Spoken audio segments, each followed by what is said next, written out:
Hello மக்களே! அடுத்த வருஷம் சட்டசபை தேர்தல் வரப்போகுது.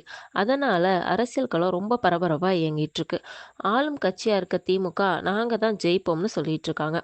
திமுகக்கு எதிரா அதிமுக பொதுச் செயலாளர் எடப்பாடி பழனிசாமி அவர்கள் இப்பவே தமிழ்நாட்டு மக்களை சந்திக்க ஆரம்பிச்சிட்டாரு. அவருக்கு மக்கள் கிட்ட பெரிய வரவேற்பு கிடைச்சிட்டு இருக்கு.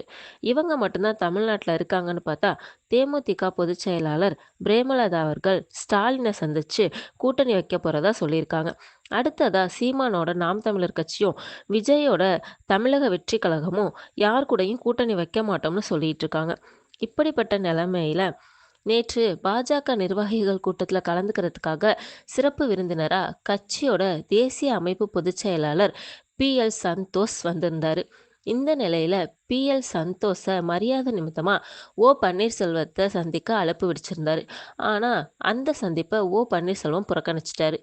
இந்த ஆலோசனைக்கு அப்புறமா PL சந்தோஷும் ஓபிஎஸும் சந்திக்க ஏற்பாடுகள் நடந்துட்டு இருக்கிறதா சொன்னாங்க. ஆனா ஓபிஎஸ் தரப்புல PL சந்தோஷ சந்திக்கிறது குறித்து எந்த தகவலையும் வெளிப்படையா சொல்லல. PL சந்தோஷ் தரப்புல அழைப்பு விடுக்கப்பட்ட நிலையில என்னோட ஆதரவாளர்கள்ட்ட பேசினதுக்கு அப்புறம் தான் முடிவு எடுக்க முடியும்.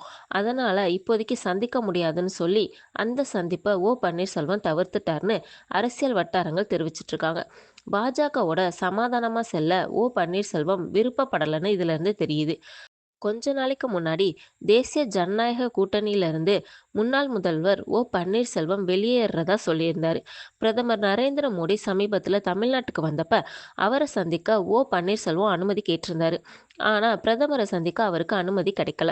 இதன் காரணமா பல வகையான யூகங்கள் கிளம்புச்சு.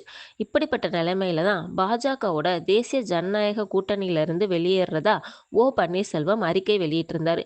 ஒரு காலத்துல அதிமுகவுல சசிகலா ஆட்சிக்கு வர்றதுக்கு எதிரா தர்ம யுத்தம் செய்தவர் தான் பன்னீர்செல்வம். அப்பதுல இருந்தே பன்னீர்செல்வம் பாஜகவோட ரொம்ப நெருக்கமா இருந்ததா செய்திகள் வந்துட்டு இருந்துச்சு.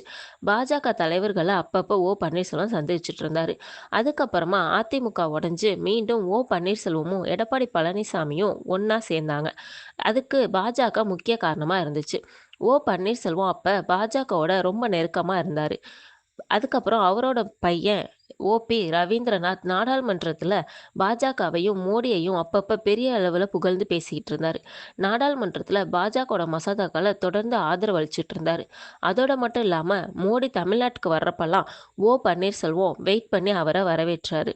அதுக்கப்புறமா அதிமுகவுல மீண்டும் பிளவு ஏற்பட்டுச்சு. எடப்பாடி பழனிசாமியும் பன்னீர்செல்வத்துக்கு இடையே நடந்த சட்ட போராட்டம் ரொம்ப காலமா நடந்துட்டு இருந்துச்சு.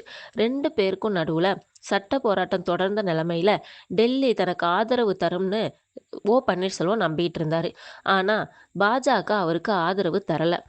அதனால அதிமுக தொடர்பான அனைத்து வழக்குலையும் பன்னீர்செல்வம் தோல்வியை தான் தழுவினாரு. இப்படிப்பட்ட நிலைமையில பன்னீர்செல்வம் தொடர்ச்சியா பாஜகவையும் மோடியை மட்டுமே நம்பிட்டு இருந்தாரு. இதுக்கப்புறம் பாஜகவோட பன்னீர்செல்வம் கூட்டணியை முறிச்சுக்கிட்டாரு.